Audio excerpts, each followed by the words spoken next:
Hello, my name is Tim, and I'm currently pursuing my art teaching credential at Cal State Long Beach. And some fun things I like to do are going out in nature, swimming, baking, cooking, and like discovering new music. Um, my perception of a good online class is solid communication foundation with like the professor and the students. Um, and what did I learn from the first video is that I learned about like the different like topics and the focus of the class and like the basic syllabi structure of what the class is in terms of like quizzes, assignments, and like the overall grade structure.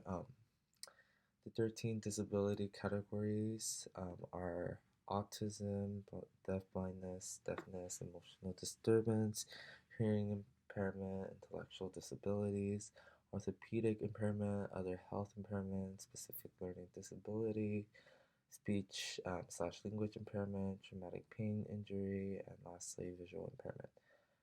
Um, what are the eligibility rules for special education services? There has to be at least one documented disability that has an adverse impact on the school, on the person's school performance.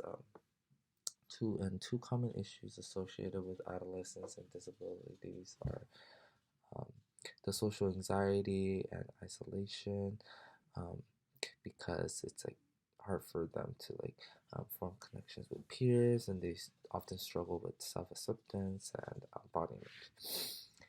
And for the last question, why is people first in language important? Two examples are like, instead of saying like, oh, that is an autistic person, you should say a person with autism, or like a diabetic person, but instead you should be saying a person with diabetes.